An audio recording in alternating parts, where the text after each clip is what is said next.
Le jour se lève et avec lui une bonne dose de positivité et de bonne humeur. Et oui, ça se passe ici même sur la télévision nationale. Mesdames, Messieurs, bonjour et bienvenue sur Bonjour le Bénin. Au menu ce matin, la conférence nationale des forces vives de la nation il y a 36 ans. Le Bénin vivait ce moment historique. Nous allons revisiter ces journées marquantes et réfléchir à l'impact concret qu'elles ont eu sur notre société. Quel héritage cette conférence a-t-elle laissé et que reste-t-il aujourd'hui de son esprit? Nous en parlerons avec notre invité.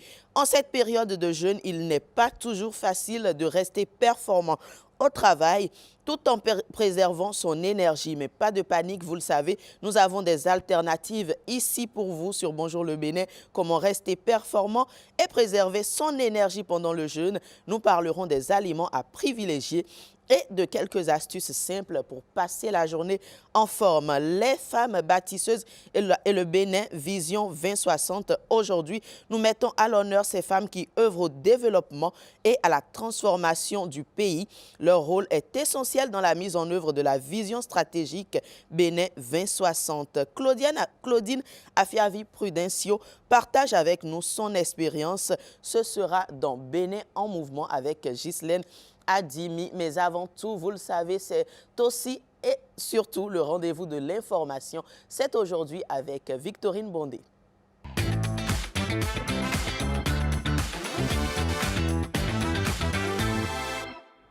Bonjour à toutes, bonjour à tous. Démarrons par les préparatifs de l'élection présidentielle. À quelques semaines d'avril 2026, les regards se tournent vers les institutions clés du processus électoral. Hier matin, la Haute Autorité de l'Audiovisuel et de la Communication a accueilli une délégation de l'Institut national de la démocratie, NDI, organisme américain venu évaluer l'environnement préélectoral et s'assurer des garanties de transparence du scrutin à venir. Françoise Issou et Rebecca Kenjaonde. 31 ans d'existence, plusieurs campagnes médiatiques électorales régulées, la Haute Autorité de l'Audiovisuel et de la Communication AC s'impose aujourd'hui comme un acteur majeur du processus électoral au Bénin. Forte de cette expérience, elle a reçu une délégation de l'Institut national de la démocratie, une organisation non gouvernementale américaine à but non lucratif dont la mission est de soutenir et de renforcer les institutions démocratiques dans le monde entier. La mission est conduite par deux anciens chefs d'État du continent africain, Georges Fonseca du Cap-Vert et Catherine Samba Panza de la République centrafricaine, accompagnés de plusieurs responsables du Congrès américain. Au cœur des échanges, l'évaluation préélectorale en prélude à l'élection présidentielle d'avril 2026. La mission est venue s'imprégner du cadre juridique de l'audiovisuel, mieux cerner les défis du secteur, mieux aussi apprécier le niveau d'avancement de l'organisation du scrutin. Avant cette séance de travail avec la HAC, la délégation de l'Institut national de la démocratie s'était également rendue à la Cour constitutionnelle pour le même exercice. Il a été notamment question de scruter l'ensemble des dispositifs juridiques encadrant les élections générales de 2026. Les échanges ont permis de mettre en lumière le rôle central de la haute juridiction dans la garantie de la crédibilité et de la transparence du processus électoral. De nouveaux investissements en perspective pour le Bénin. Eh bien, c'est ce qui se dessine avec cette mission du Fonds saoudien de développement en séjour au Bénin.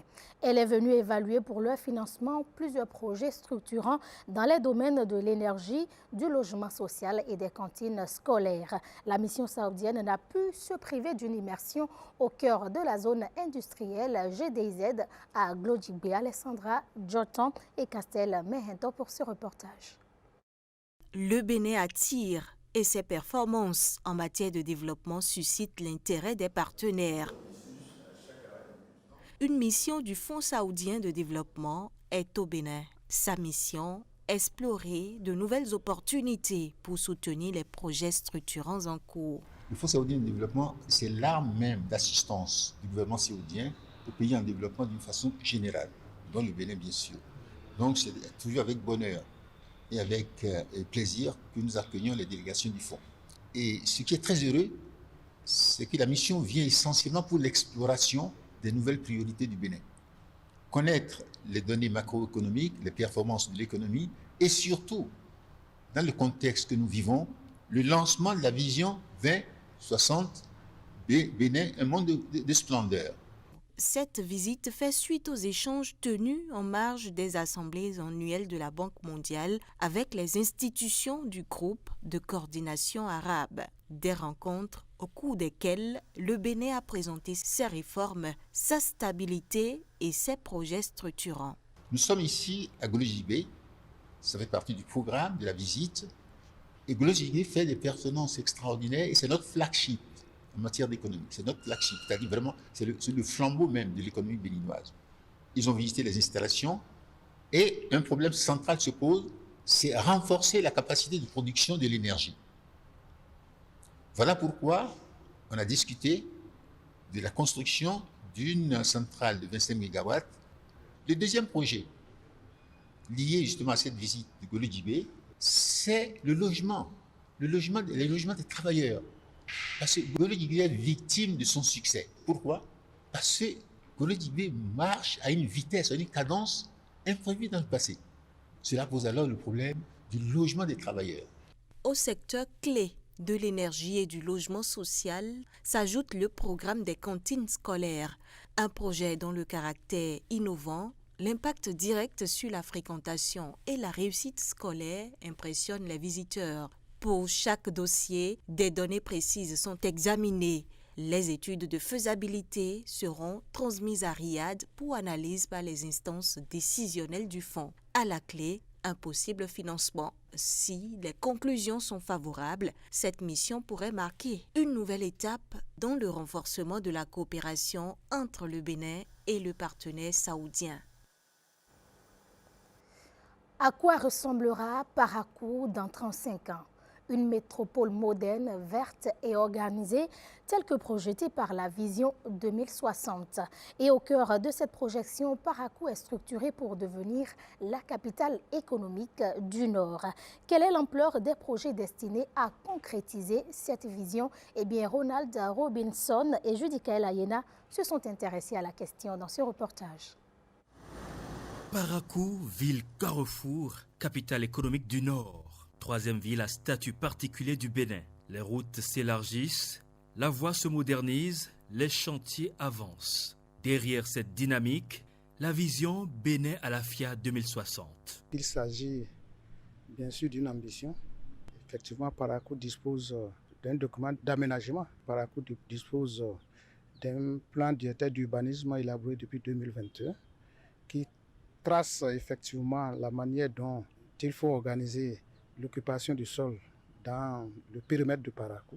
Lorsque je prends par exemple la zone d'aménagement concerté de Baka, c'est une grande ambition qui est portée par la mairie de Parakou. La zone d'aménagement concerté qu'on appelle communément la ZAC s'inscrit dans cette dynamique dans la mesure où cet aménagement vise surtout à rénover, créer de nouveaux quartiers modernes.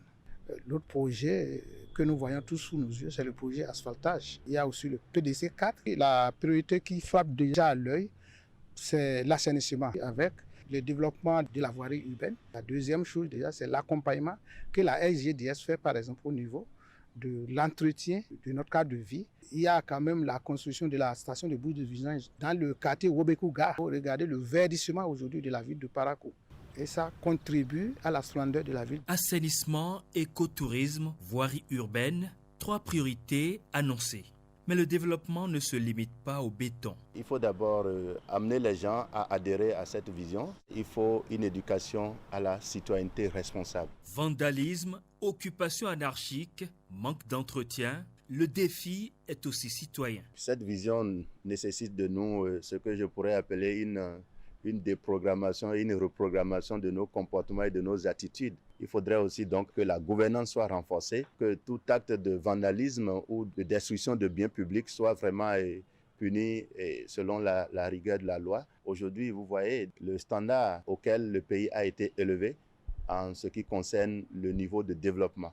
Et donc, ce n'est pas seulement que infrastructurel, il faudrait que cela soit aussi comportemental et que cela soit ancré dans nos mentalités de façon durable. Parakou a des plans, Parakou a une vision, mais la splendeur ne se décrète pas, elle se construit chaque jour par tous. Dans un autre registre, le Bénin veut tutoyer les univers créatifs du Webtoon. Eh bien, le Webtoon, ce sont ces bandes dessinées numériques développées en ligne à coups d'épisodes saisissantes. Une convention vient d'être signée avec un grand groupe européen de l'édition et du Webtoon, un partenariat qui aidera à propulser les talents locaux. Eh bien, Hilaire Kodjo et Alexis Segbemon nous en disent plus dans ce reportage. Cette cérémonie de signature a des allures de promesses. Promesses d'un avenir où la créativité béninoise franchit davantage les frontières. En entrant dans ce partenariat avec Média Participation, nous arrivons à mettre à disposition également de grands groupes d'édition capables d'éditer des œuvres de créateurs béninois, mais également capables de diffuser, de rendre accessibles les œuvres déjà existantes de maisons d'édition typiquement béninoises par le truchement de la coédition. Et par ce même partenariat, nous souhaiterions faciliter l'accès du patrimoine béninois à l'international. Le Webtoon, c'est cette bande dessinée que l'on peut visionner verticalement sur un téléphone avec une narration vraiment particulière et donc toutes les bonnes volontés, qu'elles soient artistiques, mais qu'elles soient également de faire développer ce marché et de vouloir le faire grandir, sont les bienvenus. Le Webtoon, format prisé des jeunes, devient un tremplin pour les auteurs béninois. Formation, diffusion mondiale, reconnaissance, autant d'opportunités inscrites dans cette convention. Au-delà de sa dimension institutionnelle, ce partenariat symbolise notre engagement commun à bâtir une industrie culturelle forte, compétitive et durable, capable de porter la voix du Bénin dans le concert des nations culturelles. Cette dynamique s'inscrit pleinement dans la vision 2060 à la FIA, qui place la culture au cœur du rayonnement du Bénin, en tant que socle de notre mémoire collective et moteur de notre projection vers l'avenir. À travers cette signature, le Bénin affirme que ces histoires ont leur place dans le récit global.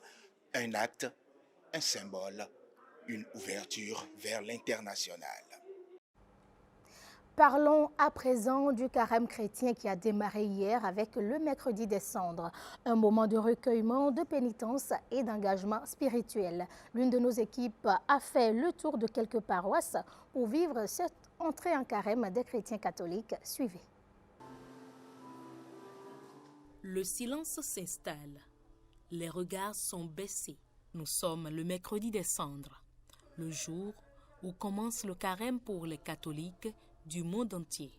Sur chaque front, une croix de cendre, un signe d'humilité, un rappel de la fragilité humaine. Souviens-toi que tu es poussière. C'est un don qui nous permet de découvrir notre finitude, notre fragilité. Nous sommes faibles.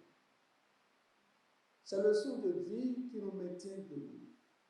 C'est un temps d'expérience à la suite du Christ.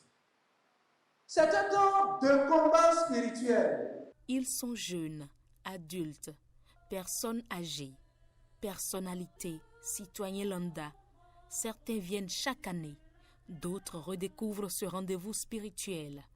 Pour tous, ces 40 jours seront un temps de prière, de jeûne et de partage. Je suis venue avec ma maman pour bénir Dieu, pour prendre la cendre. Donc c'est le temps de retour à Dieu, temps de prière, de partage et de pardon. Donc je demande au Seigneur de m'aider à pouvoir l'appliquer. Nous faisons en sorte de poser les pas dans les pas qu'il a posés, c'est-à-dire être simple, humble, aimer son prochain, faire en sorte qu'on ne pense pas à soi, mais qu'on pense aux autres et qu'on soit vraiment utile. Pour ces 40 jours, ce que je fais, et puis je n'arrive pas à rentrer pleinement dans la grâce divine, je vais essayer de corriger la majorité de ça, voilà, je ne dirai pas tout, mais la majorité. Je promets être plus ouvert, être plus croyant, plus assister les personnes dans le besoin. Les fidèles quittent de façon progressive l'église. Sur leur front, la cendre est visible.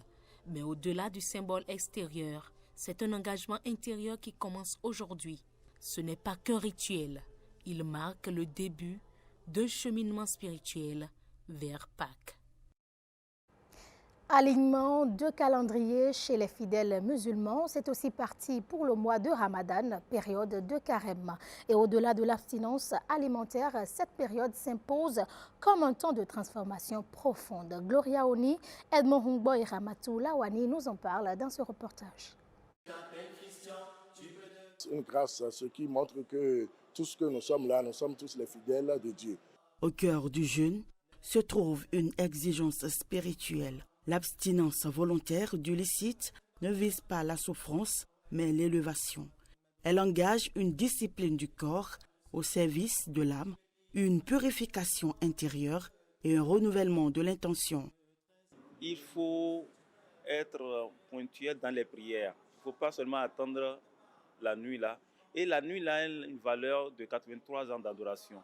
Si tu gagnes cette nuit, c'est ça le cadre de la nuit de la destinée. C'est un mois où il faut se pardonner mutuellement, un mois de partage, de générosité. Cette pratique constitue également une école psychologique. Résister à l'impulsion, contenir la colère, surveiller la parole. Autant d'exercices silencieux qui façonnent le caractère. Et le rythme de vie se modifie. Les mosquées se remplissent davantage, les familles se rassemblent et les habitudes alimentaires se déplacent. Donc limiter ce mois sacré à une simple privation alimentaire serait méconnaître la vraie portée du jeûne musulman. Le sens du jeûne ne réside pas seulement dans l'effort d'un mois, mais dans l'empreinte durable qu'il laisse à la communauté musulmane. Et la culture s'invite dans ce bulletin. Le FINAB, Festival international des arts du Bénin, s'apprête à faire vibrer Cotonou pour sa 4e édition, prévue du 20 février au 1er mars 2026. Un rendez-vous culturel majeur qui met à l'honneur les industries créatives et la diversité artistique. Cette année, le festival se tient sur un tout nouveau site, le Family Beach, où nous avons fait un tour hier pour voir le niveau des préparatifs. Suivez. Le compte à rebours est lancé pour la 4e édition du Festival international des arts du Bénin FINAB qui démarre le 20 février avec un nouveau site cette année, le Family Beach à Cotonou où nous nous trouvons en ce moment. C'est un cadre balnéaire appelé à accueillir des milliers de festivaliers. Et à 2 jours de l'événement, où en sont les préparatifs? On a voulu un festival, cette édition, la 4e édition, à la plage, plus festive. Donc ici à Family Beach, on a des lieux pour enfants, on a des lieux pour les ados, les enfants de 0 à 12 ans. On a également 5 restaurants. Donc papa, maman, les enfants, tout le monde se retrouve ici à Family Beach. C'est pour ça que nous avons dit que le FINAB peut se faire ici. Vous voyez, on est à pied d'œuvre partout, les maçons travaillent, les soudeurs travaillent, les électriciens.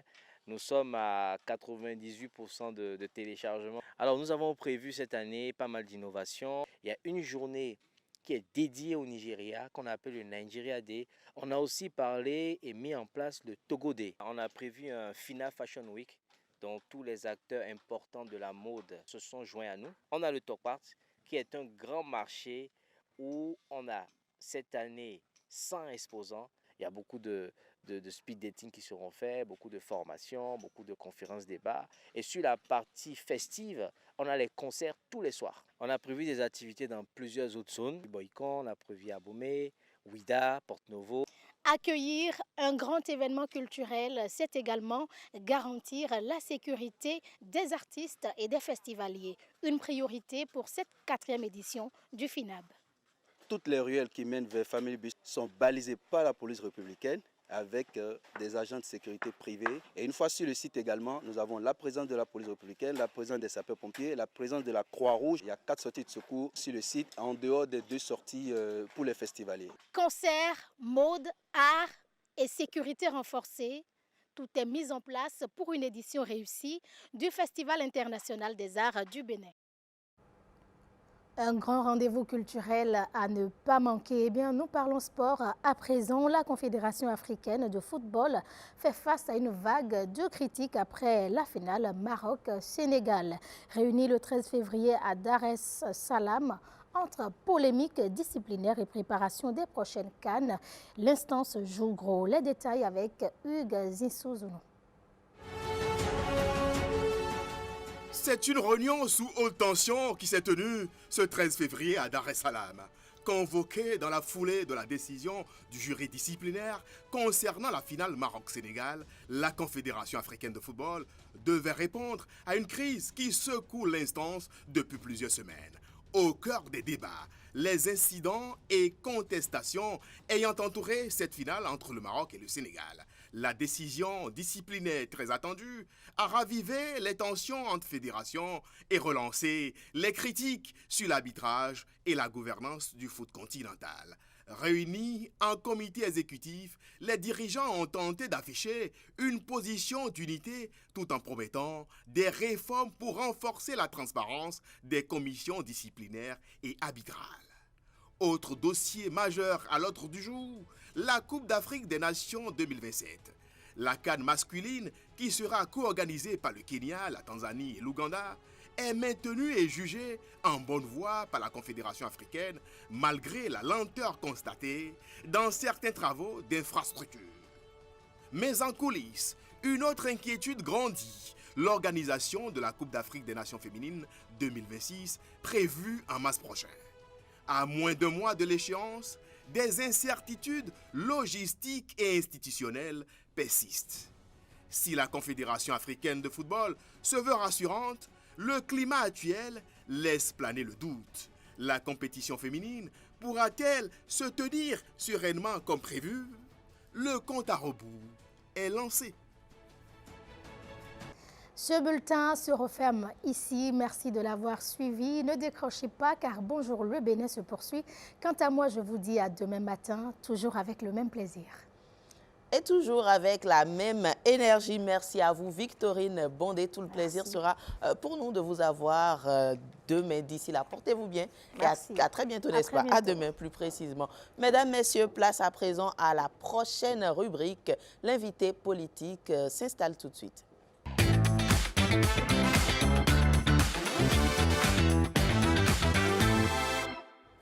Le 19 février 1990, il y a exactement 36 ans, démarrait la conférence des forces vives de la nation qui a connu son aboutissement le 28 février de la même année, ici même à Cotonou. Cette rencontre a ouvert la voie au Bénin, la voie de la réforme institutionnelle et du renouveau démocratique. 36 ans donc après, nous replongeons aujourd'hui dans ce moment historique pour en tirer les enseignements et comprendre ce qu'il reste de son esprit. Et pour en parler, on reçoit pour vous Joël Ataï-Guédégbé. Bonjour et bienvenue. Bonjour. Alors, vous êtes expert en gouvernance et également acteur de la société civile. Ça peut aller. Quand je dis conférence nationale de 1990, tout de suite, quels sont les sentiments, j'ai envie de dire, qui vous envahissent? Comment ressentez-vous la chose? Ça me fait penser qu'il y a toujours un héritage à entretenir, à revisiter également pour continuer d'en tirer tous les enseignements possibles. 36 ans après, il est possible que n'ayons pas assez fait pour mettre en œuvre les résolutions de cette conférence. Pour rester fidèle à l'esprit qui y a présidé, en tout cas en ce qui était positif, parce que tout n'était pas non plus forcément négatif. Non, tout n'était pas forcément à entretenir. Hein. Non, il s'est passé, il y a eu beaucoup d'intrigues, il y a eu parfois un esprit de revanche. Mais en même temps, et fondamentalement, il y a eu le souci de la conciliation, le souci de l'intérêt général pour essayer de construire un avenir stable pour notre pays. Nous sortions certes de 17 années de régime militaro-marxiste, en tout cas de régime de parti unique tout simplement. Ça contrastait avec les 12 années qui ont précédé et qui étaient caractérisées par l'instabilité politique, les coups d'État à répétition, les mandats qui n'allaient pas à terme, jusqu'au point culminant du fameux conseil présidentiel où 3 présidents devaient faire une espèce de tourmente de 2 ans chacun. Bon, on a tout expérimenté, même la vice-présidence, hein, le Premier ministre, que sais-je encore. Bon, voilà. Donc, il s'agissait de se donner les moyens d'un nouveau départ en tirant leçon de ce qui n'a pas été et en veillant au moins à 3 choses. La séparation des pouvoirs, un état de droit démocratique qui fasse que le pouvoir être le pouvoir, comme on dit dans le système démocratique, l'exécutif, le judiciaire et le législatif se doivent d'être séparés, même s'ils sont complémentaires. Donc cette option a été faite. Mais encore plus, c'est l'option économique, l'option pour le libéralisme économique qui sous-tendait tout cela. On ne pouvait pas parler de libéralisme économique sans envisager les libertés politiques. Donc c'est la crise économique, les difficultés économiques du régime du PRPB, et c'est tout ça qui a conduit à la conférence nationale. Mais ce que les Béninois ont vécu dans leur chair et qu'ils ne souhaiteraient pas revivre, j'ose croire que cela reste présent pour tout le monde, c'est les violations massives des droits de la personne humaine. Et je n'ai pas l'impression que nous ayons tiré toutes les leçons, toutes les conséquences de ce que nous avons vécu par le passé. Il y a eu des efforts, il y en a qui sont faits. Nous avons une commission béninoise des droits de l'homme qui préexistait déjà à la conférence nationale. Ce n'est pas une invention de la conférence nationale. La préoccupation était là, mais il n'y a pas eu continuité malgré tout en matière de droits de la personne humaine, en tout cas à travers cette commission béninoise des droits de l'homme. Il a fallu la réinventer, elle passe par des soubresauts et au-delà de l'institutionnel, le défi, c'est qu'au quotidien, les droits de la personne soient une préoccupation de tous les instants. Évidemment, quand on dit droits de la personne, ce n'est pas pour nier les devoirs du citoyen.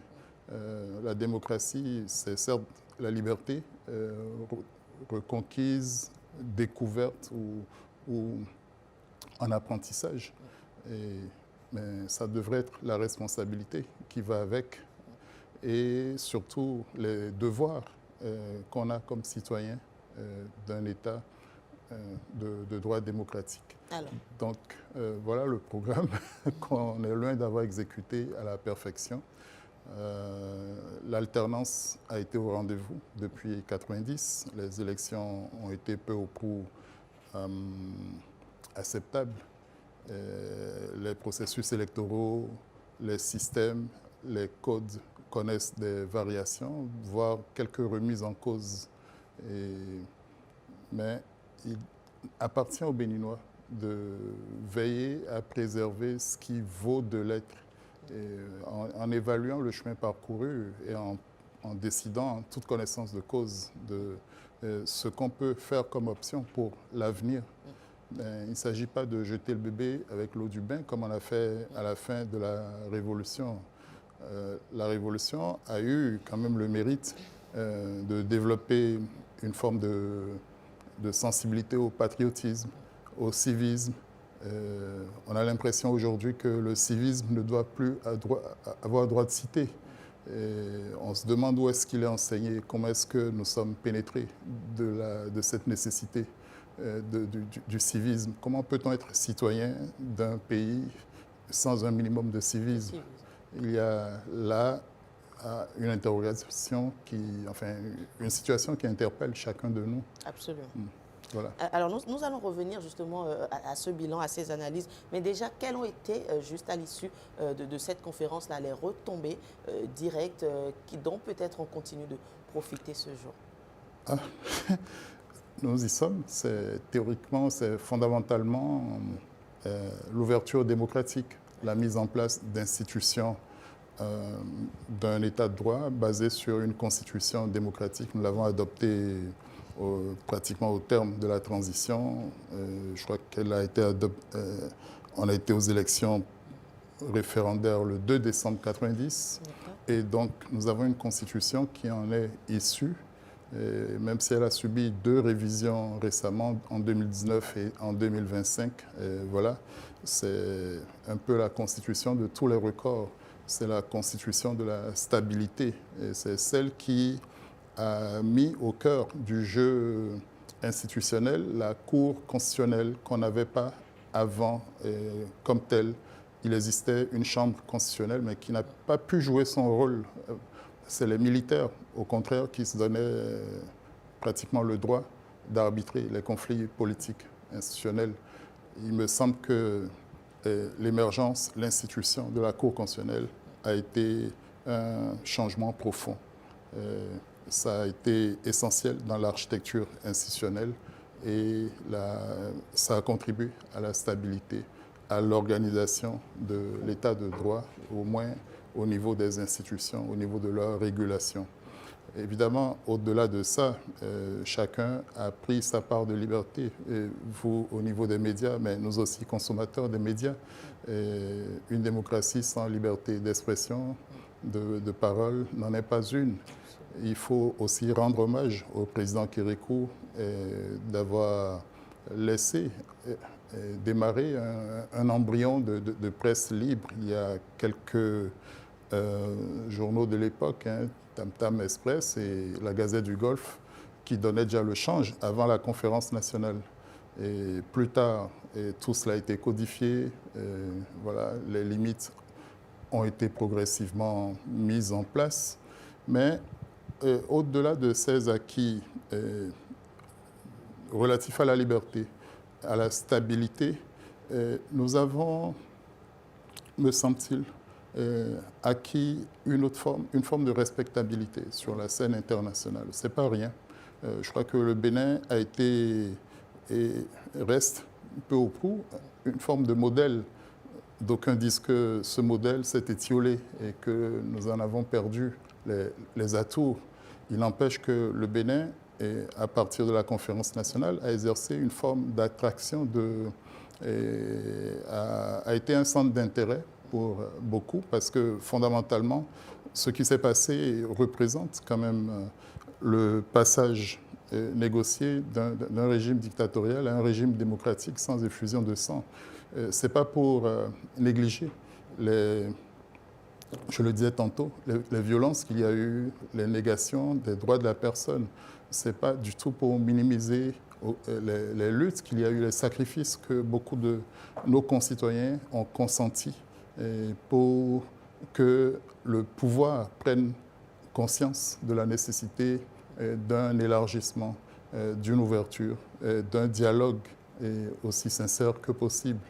Et c'est cela, c'est cette catharsis par rapport à nous-mêmes, par rapport à ce qui n'allait pas, c'est cette espèce de cristallisation d'une nation rassemblée symboliquement au PLM Alédio, enfin dans une salle pendant une dizaine de jours. C'est ce moment qui me semble rester un fédérateur important, un guide par rapport à ce que nous avons comme devoir envers nous-mêmes en termes de tolérance, parce que nous avons expérimenté la parole libre, mais l'écoute et l'écoute le souci de l'autre. Nous avons expérimenté la tolérance et au fond, nous avons pu nous prouver à nous-mêmes que nous étions capables de faire de grandes et de belles choses.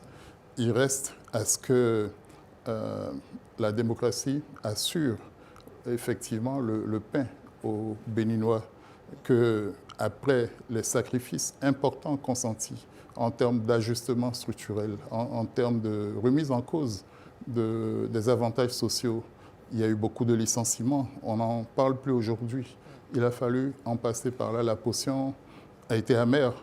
Et au moins, la leçon qu'on doit pouvoir en tirer, c'est que nous avons le devoir d'être rigoureux dans la gestion économique de notre pays pour ne plus nous retrouver dans cette situation. Au fond, même si on a tendance à dire que la démocratie est née de la conférence nationale, elle est née par la nécessité de résoudre la crise économique que le PRPB subissait. Et peut-être que sans crise économique, il n'y aurait pas eu cette nécessité, il n'y aurait pas eu cette transformation radicale. Et je crois qu'aujourd'hui, pour la jeune génération, le plus important ou ce qui est crucial, c'est qu'elle se dépêche, qu'elle fasse tout pour s'approprier ce moment et d'autres moments tout aussi importants de notre pays. La vie d'un pays est un tout.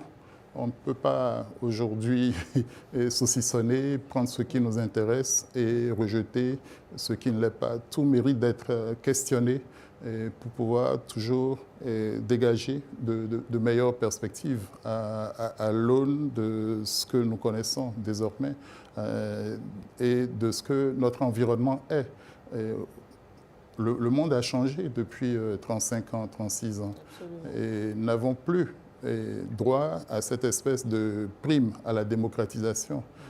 D'ailleurs, qu'est-ce que c'était au fond? Est-ce que nous ne gagnerions pas à ne plus tendre la main, mais à travailler davantage pour nous positionner dans le commerce international comme un acteur aussi majeur que possible?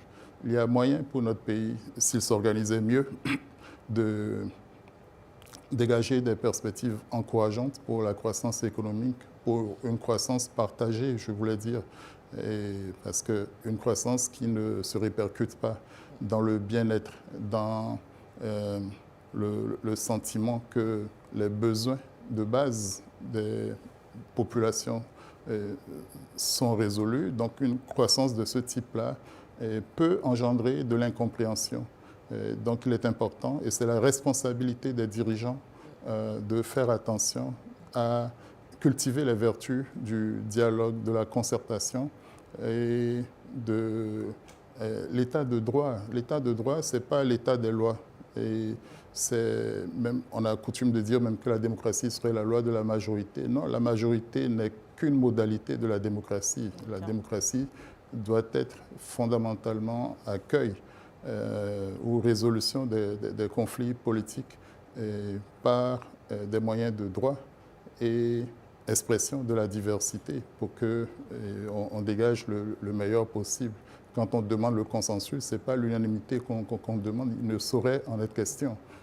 Voilà un peu les leçons qui doivent pouvoir se dégager et nous aider à nous frayer notre chemin vers de meilleurs horizons pour notre pays. Surtout à un moment où le terrorisme, l'extrémisme violent s'est invité dans la vie de notre pays. Il y a 35-36 ans, ce n'était pas ça la question. Donc, de nouveaux défis apparaissent et il faut en tenir compte et faire en sorte que la nation se construise et soit la plus prospère possible. Voilà.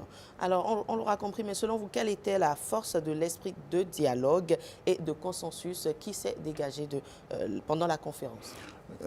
Non, ça a permis de sauver la face à ceux qui devaient perdre. Et il faut le dire, ce n'est pas évident d'être dépouillé de tout, de devoir renoncer à tout, de se faire harakiri pratiquement, de se nier. Le parti de la Révolution populaire du Bénin, le PRPB de l'époque, à travers ces instances, s'est réuni début décembre 89 pour admettre son échec et décider, reconnaître que l'idéologie marxiste-léniniste ne serait plus l'idéologie d'État. Dans la foulée, les forces armées béninoises s'étaient également réunies et pour proclamer leur neutralité politique, leur désir de se tenir loin de la politique et donc d'en rester à leur mission régalienne. Ils l'ont réaffirmé solennellement, ou elles l'ont réaffirmé solennellement à la conférence nationale. Et je crois que cet engagement au niveau de nos forces armées est un indicateur, un puissant indicateur de ce que, quand on a pris conscience de ces errements, de ces erreurs, et qu'on a pris des résolutions, on peut s'y tenir vaille que vaille, malgré d'autres difficultés. Est-ce que les civils, est-ce que les politiques font cet effort-là sur eux-mêmes de gérer la démocratie à bon escient Est-ce que nous, citoyens, simplement, nous gérons la liberté retrouvée avec un minimum d'esprit de responsabilité? Voilà des questions qui se posent à nous, mais je crois que l'esprit de dialogue de consensus que Monseigneur de Souza notamment a incarné ou personnalisé au mieux montre qu'il faut être au moins deux pour dialoguer et qu'il faut apprendre à accueillir la contradiction. Ça n'a pas été des moments faciles. Nous voyons le résultat aujourd'hui. Mais il y a eu des soubresauts, il y a eu des crispations, il y a eu des peurs, il y a même eu pratiquement des menaces d'interruption violentes. Et voilà, donc on est passé presque par toutes sortes d'émotions pour accoucher de cela. Mais la leçon dont on ne parle pas souvent, c'est qu'au fond, il n'y a pas de génération spontanée. Cette conférence nationale est en réalité le fruit des luttes antérieures des Béninois, et pas toujours organisées dans le même creuset. On ne rend pas assez hommage au Parti communiste du Bénin, et qui par son activité ou son activisme a sapé les bases du parti unique de l'époque, a organisé la lutte, mais était curieusement, ou en tout cas, a décidé de boycotter cette conférence nationale parce qu'elle n'y croyait pas. Et l'histoire est désormais celle-là. Mais il faut, au-delà de tout ce que nous célébrons, rappeler la dette que nous avons vis-à-vis de nos concitoyens qui ont été victimes de sévices, de violations de leurs droits. Ce plus jamais-là, il faut que ça nous habite davantage. Nous voyons là des images du président Kérékou au niveau de Dantopa. Il faut diffuser ces images-là parce qu'elles montrent l'humilité de l'homme, sa conscience des rapports de force. Il aurait pu faire tirer sur la foule. C'était un moment très délicat. Historique. Et je crois qu'à d'autres moments également, lui, pour les responsabilités qui étaient les siennes, a su rencontrer son peuple, a su faire la part des choses, et même si le rapport de force ne lui était pas favorable, mais il lui a fallu quand même prendre cette conscience-là pour choisir la voie du dialogue. Absolument. Et c'est ce type de renoncement qu'il faut apprendre à cultiver, quelle que soit notre puissance, quelle que soit nos ambitions. Et vous le disiez, hein, plusieurs régimes se sont succédés depuis, et les choses ont évolué, les réalités ne sont forcément plus les mêmes. Mais comment les acteurs politiques, et pourquoi pas également les acteurs de la société civile, peuvent-ils s'inspirer justement de cette expérience pour peut-être mieux agir? Non, il y a beaucoup d'enseignements de cette conférence nationale. C'est des gens qui ne se parlaient pas, qui se sont combattus, qui sont détestés, qui se sont dit qu'il fallait fumer le calumet de la paix, mais en étant exigeants sur ce qui devrait nous engager pour l'avenir. Donc les concessions ont été hardies, ont été rudement négociées. Voilà, ce n'était pas du tout un arrangement facile. Et voilà, il y a ceux qui perdaient, qui avaient le sentiment de tout perdre. Il fallait leur sauver la face. Il fallait avoir le triomphe modeste pour ceux qui venaient d'arriver. Mais l'esprit de concorde qui a traversé presque tout le monde ne pouvait pas durer. Il ne faut pas rêver. Et voilà, le fameux consensus dont on parle n'a été que par moment, que par nécessité stratégique, conjoncturelle. Mais le consensus a volé en éclats. Depuis, il a volé en éclats plusieurs fois. C'est en se rappelant de ses vertus que nous habitons l'esprit de la conférence nationale. C'était un esprit de compromis. Il y a eu la part de volonté de revanche de certains ou de contorsion, et d'autres, ça ne manque pas dans la vie politique. Il y a eu des malentendus également. Et nous n'avons pas abordé tout on a à la limite bâclé le travail, si je puis m'exprimer comme ça. Mais ce qui en est sorti est resté magistral aux yeux de plus d'un observateur, nous est envié. Donc à nous de ne pas dormir sur nos lauriers et prendre ça comme une mission, une exigence historique d'exemplarité et de transformation hardie de notre pays. Voilà, d'un petit pays comme le nôtre, on a démontré qu'il y avait moyen, par la voie du dialogue, de la tolérance, de se frayer le chemin vers quand même un avenir plus désirable, plus pacifié. Et voilà, nous y sommes. Nous devons pouvoir y être encore plus que jamais par le travail, par la justice, par la fraternité. C'est les trois piliers de notre devise que nous oublions bien souvent. Et le monde a évolué, notre société a évolué, les acteurs de la conférence nationale sont en train de disparaître.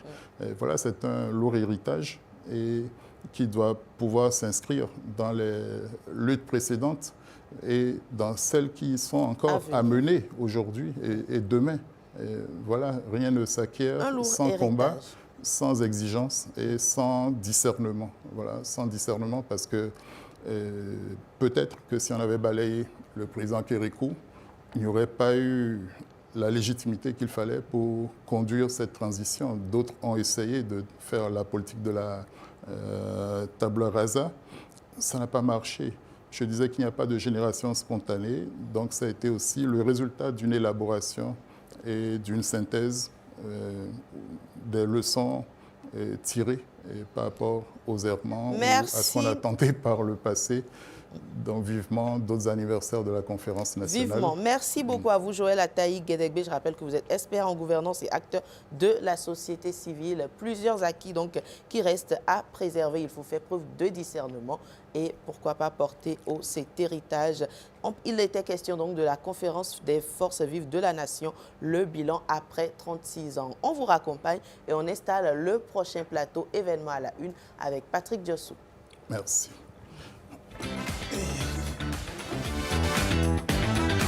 Au revoir. Patrick Diossou qui s'installe donc avec ses invités. Son invité, bonjour Patrick. Oui, bonjour Jennifer. Jenny Assier, comme j'ai l'habitude de le dire. Événement à la une. Voilà. Oui, événement à la une. Vous avez vu, c'est le premier événement aujourd'hui, c'est les 36 ans de la conférence nationale des forces vives de la nation.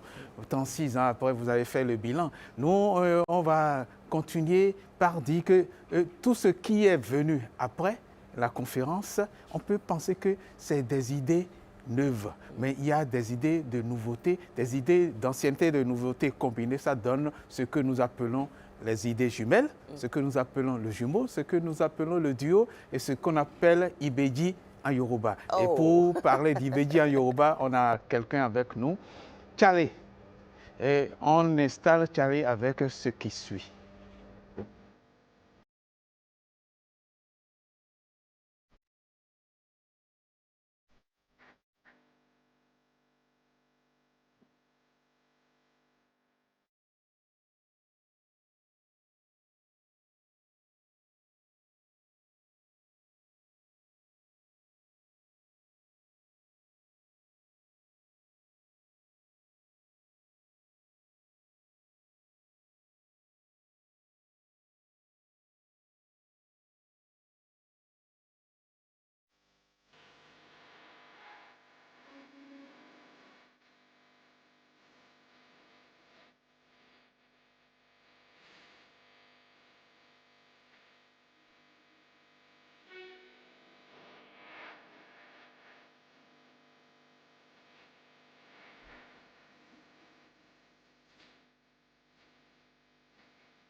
Et la parole, s'il faut traduire de mot à mot.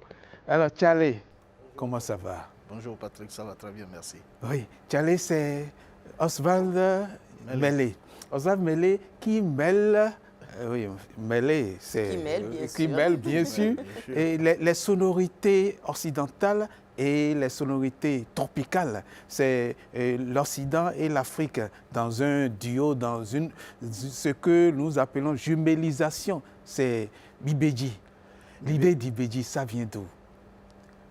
Ça vient, l'idée d'Ibedji, ça vient du fait qu'on est africain déjà, oui. Et que nous avons des valeurs, oui. Nous avons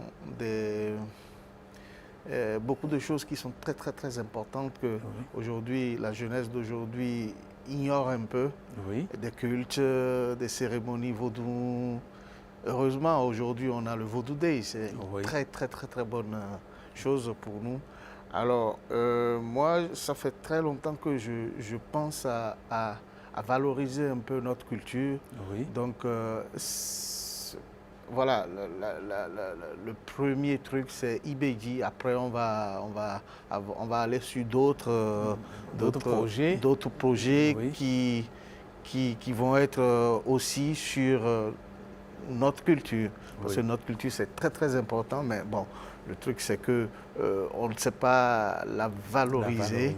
Donc moi, Ibedji, je pense que nous devons quand même, comme ils disent, les jumeaux sont sacrés au Bénin. Je rappelle, Ibedji signifie jumeau en langue Yoruba. En langue Yoruba, j'ai choisi la langue Yoruba, c'est beau. Esthétiquement, par rapport à Roho ou Venavi du Togo, je choisis. J'ai rien contre le fond, hein, mais bon, j'ai choisi Ibedji parce que ça rentre vraiment dans ce que je veux. Je voulais même demander pourquoi ne pas avoir choisi. C'est vrai, Roho. Ou bien ne pas avoir choisi Venavi. Parce que Tchalé, c'est du Togo un peu. Exactement. Oui. Mais si vous regardez bien sur la côte, on est les mêmes, hein, le Nigeria, le Bénin, le Togo. Donc c'est les mêmes cultures, c'est les mêmes choses. Donc voilà, Ibedji, voilà, je mets une petite lumière sur quelque chose qui nous appartient.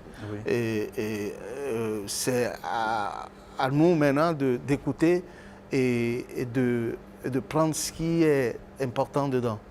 Parce que on a l'impression qu'on s'éloigne un peu de ce qui est à nous, ce que nos aïeux nous ont laissé.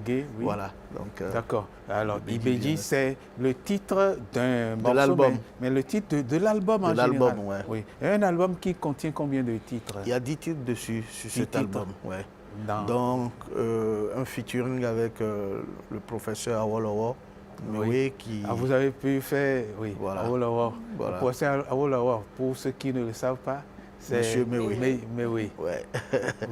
Featuring avec Mewe. Donc, Ibedji, et vous avez, l'album a été lancé en 2024, le 12 décembre 24. Et vous avez commencé à faire le tour du monde avec ça? Le tour du monde, je ne dirais pas. Je suis en pleine promotion.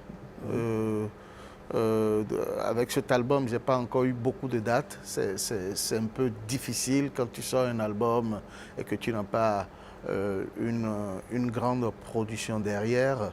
Il y a tout un boulot que la production fait, que je gère seul. Donc la promotion, c'est d'envoyer plein de dossiers aux différents festivals, de passer par les radios, les télés pour en parler jusqu'à ce que ça rentre dans... C'est pouvoir faire... Les sonorités peut-être qui ont été utilisées sur cet album, les rythmes par exemple. Moi, je pars du principe que je suis africain et que j'ai plein de rythmes dans le sang. D'accord. Et je ne pars pas sur un rythme, je pars sur ce qui sort de moi. Et ce qui sort de moi, c'est des rythmes d'ici. Ça peut être le Arang-Baroum, ça peut être le Toba, le Tchenkoumé, ça peut être... Je ne pars pas, mes compositions, mes morceaux ne partent pas sur un rythme. Ça part de moi. je suis ça donne déjà, une fusion, voilà, je Ibeji. suis déjà à un rythme. Donc, quand vous écoutez, vous avez, chacun prend ce qui lui parle, parce qu'il y a tout dedans. Il y a c'est que je ne mets pas forcément les instruments comme le bon dedans. Je peux le faire avec ma guitare, par exemple. Donc, tout ce qui est sur cet album, c'est vraiment africain. Oui. Et les Africains, ils se retrouvent dedans. Et je fais de sorte aussi que les Occidentaux se retrouvent dedans pour pas que ça soit difficile, parce que nous avons des rythmes très difficiles aussi au Bénin. Oui, et difficile à copier. Voilà, c'est difficile quand l'Occident, il entend, si ce n'est pas un truc traditionnel, mais quand c'est modernisé, il faut que ça soit accessible à toutes les oreilles et tout le monde, quoi. Oui, ça. Pour l'accessibilité, on a suivi une partie de ce qui se fait. Vous êtes plus dans le live que dans ce que nous appelons le playback. On va suivre encore un autre extrait des préparatifs et puis de l'exécution d'un des morceaux de Ibeji.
Oui, voilà. Alors, ça montre que vous êtes vraiment guitariste. Oswald Mele est vraiment guitariste. Tchalé, guitariste. Tchalé, alors, qu'est-ce qu'il faut dire pour inviter le public à déguster davantage Ibeji? J'invite le public d'abord à aimer ceux qui font du travail, qui font du travail, je veux pas... Du travail de recherche. De recherche, oui. Voilà, c'est ça. Qui font du travail de recherche. Oui.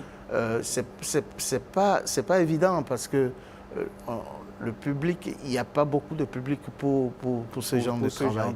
On a constaté. Travail de recherche, jazz, soul music, ball blues, oui, rhythm and blues. Voilà, mélangé avec notre culture et tout. Donc, cette fusion, ce duo, voilà, ce jumelage. J'invite le public à aimer ça déjà et voilà, et après écouter Ibeji, quoi. Ibeji, c'est dansant et les paroles sont bien écrites. Et on retrouve ça sur toutes les plateformes? Sur toutes les plateformes, à la FNAC, partout, dans le monde entier, on va dire. Dans le monde entier. Voilà. Donc le public est invité à déguster Ibeji.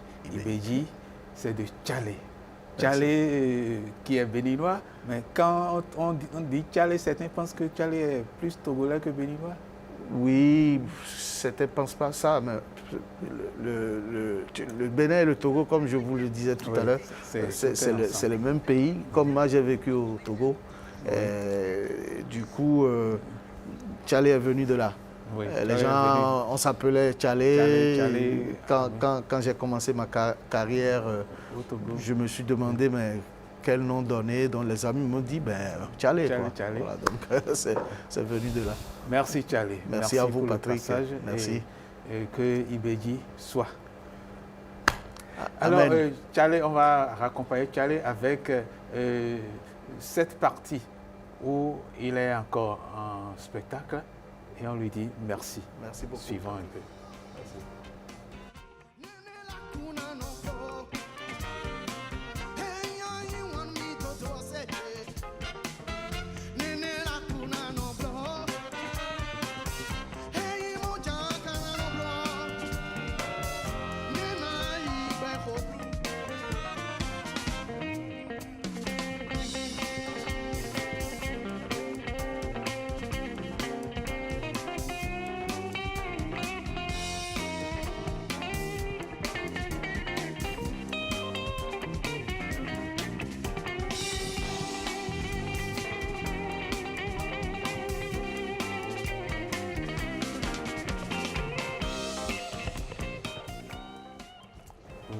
C'était donc Tchalé, mais on a également d'autres événements, Patrick. Oui, alors de Tchalé à Emel Labadi, de la guitare à la chanson. Elle est chanteuse, elle est danseuse, elle est chorégraphe, elle est tout l'ensemble qui accompagne le chant.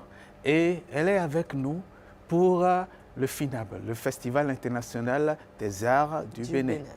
Le FINAB qui va commencer très bientôt. Et on est déjà en train de conduire les téléspectateurs vers le FINAB. Bonjour Madame Emel Labadi. Bonjour à vous, merci pour cette invitation. Oui, alors le nom d'artiste c'est Asante. Asanta. Asanta, pas Asante. Asanta Abdia. Asanta en swahili qui veut dire merci. Ah d'accord. Abdia, c'est le nom de ma tribu dont je suis originaire du Maroc. D'accord. Les Abdi, qui sont aussi une montagne dans les contrées berbères du Maroc. Et j'ai associé ces deux noms-là, voilà. Oui, est-ce que c'est ça qui donne cette influence pour votre danse, pour votre manière de conduire la danse, de conduire les chorégraphies? Alors, je pense que de là où on arrive, de là où on est, c'est exactement le propos de mon travail depuis ces dernières années, puisque j'ai développé un concept qui s'appelle Continent Corps. Oui. Et je pars du coup de cette idée que nous avons en nous tous ces continents qui sont là, mais qui ne sont peut-être pas révélés, pas réveillés. On a toute cette mémoire, comme un peu la planète qui a la mémoire, un petit peu la composition ou l'univers et le corps biologique des mêmes composants. Oui. Mais on ne le pense pas, ça, on ne le sait pas quand on ne va pas chercher l'information. Donc l'idée de la danse, effectivement, que j'essaye de transmettre, en tout cas, c'est pas la danse, la manière de rechercher sa propre danse. Parce que quand je rencontre des danseurs, qu'ils soient professionnels ou débutants, l'idée c'est de les accompagner à aller rechercher une façon de travailler leur corps comme un outil au service d'un langage, qui est un art. La danse est un art, certes, mais un langage beaucoup plus profond que ça, en ayant une écoute beaucoup plus fine de son corps. Oui. Continent Corps, c'est comme des lignes dansées qui relient l'histoire, la mémoire. Vous voyez, c'est comme ça que j'entrevois les choses. Et Continent Corps est venu au Bénin pour montrer tout ce qu'il y a comme diversité dans votre manière de voir les... Alors, effectivement, le FINAB, vraiment, je le remercie parce qu'ils prennent au sérieux le développement de la culture, ils prennent au sérieux le développement aussi des jeunes talents locaux, et en les faisant rencontrer d'autres personnes qui viennent de l'extérieur. Donc ça, c'est la première chose. Et la deuxième chose, c'est que cette rencontre entre effectivement des cultures différentes va nous permettre de nous connaître un peu mieux et peut-être de projeter encore mieux ce patrimoine immatériel que le Bénin a comme richesse, tout simplement. C'est comme ça que j'entrevois les choses. Oui. Alors, on va suivre un élément qui montre un peu le travail qui a déjà commencé et dont la finalité, c'est pour très bientôt. On suit simplement cet élément. Asanta Abdia Emel Labadi, de mon vrai prénom et nom. Je suis du coup aujourd'hui au Concerto pour la première journée de masterclass Continent Corps. Alors, Continent Corps, c'est quoi pour moi? C'est effectivement cette possibilité de faire émerger de chacun des corps des danseurs qui est là, toute la mémoire de tous les continents que nous avons forcément en nous. Je veux vous dire que c'était extraordinaire cette matinée, j'ai des talents incroyables et j'ai envie de vous dire rendez-vous pour la restitution, vendredi 20 février, Family Beach, je vous y attends. Oui, justement, Family Beach, c'est le lieu pour le FINAB cette année. C'est ça. Et le rendez-vous est pris. Un super endroit qui est en train de bouger un peu dans tous les sens parce qu'il y a la logistique évidemment qui est très importante pour accueillir le public. Oui. Donc Family Beach, je découvre comme vous allez le découvrir, avec une nouvelle configuration. Et je pense qu'on va accueillir pas mal de personnes et les familles sont très attendues aussi. Il y a tout ce qu'il faut aussi pour les familles, pour accueillir les enfants. Un festival, ce n'est pas simplement pour les adultes, c'est aussi faire en sorte que les familles vivent des moments forts ensemble. Et là, on va pouvoir vivre des moments forts. Alors avec la restitution que je vais faire avec les danseurs, qui va s'appeler « Je me souviens ». Je me souviens. Mais il va y avoir un tas d'artistes extraordinaires, donc j'invite vraiment le public à se déplacer et à venir vivre de l'intérieur, à partir des yeux et du cœur, ce qui va se passer. En tout cas, ça promet, et on va découvrir Armelle qui va nous faire voyager à travers les continents à partir de nous-mêmes, n'est-ce pas, Patrick? C'est ça. Oui. Alors, merci. Donc, merci à vous. Merci. Et le vendredi? Vendredi 20 février, la restitution. Oui, et l'heure est déjà indiquée? Alors l'heure est, je pense que c'est 21h pour nous. Oui, voilà, ça commence à 20h, mais nous, ça sera 21h. D'accord.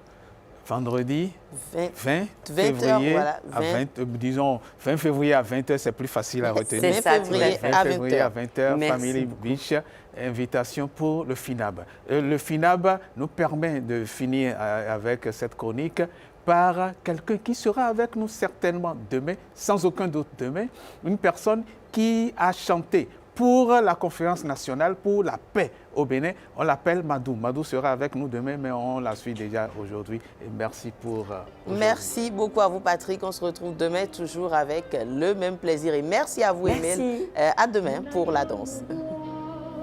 Merci.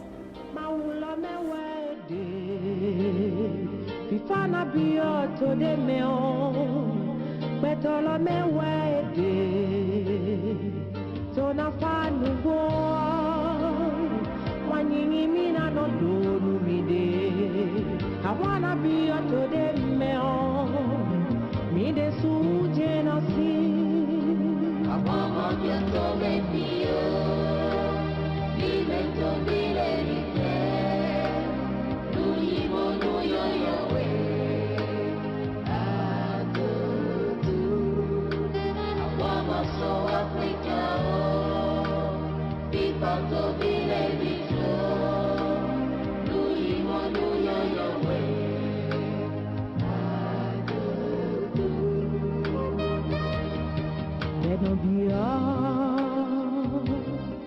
Veno dia più non to we, no puoi ni fa. Veno dia mauto we. The Tony Farr, so better when nothing in long enough away. While I know what all lady see, one only gone. If I na be auto to a meon, we des well. Mi donu ka me do posea Umani tete ome Uma konyani ome Uma konyani ome Sumi bia Umani tete ome Uma konyani ome Uma konyani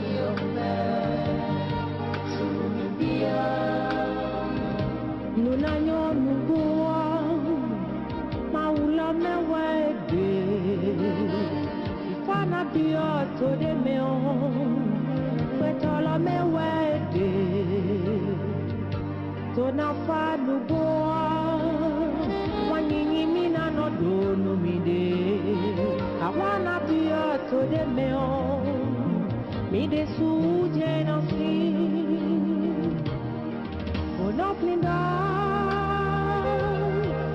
de la meo where was the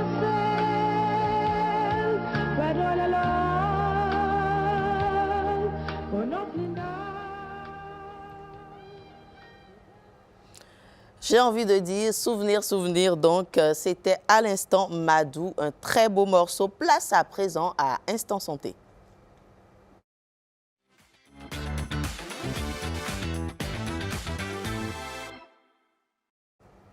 En période de jeûne, il n'est pas toujours facile de rester performant au travail tout en préservant son énergie, mais des astuces existent.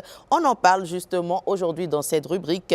Christelle Tongodo y dédie un élément avec Charbel Didavi. Il est nutritionniste, diététicien. Suivons plutôt.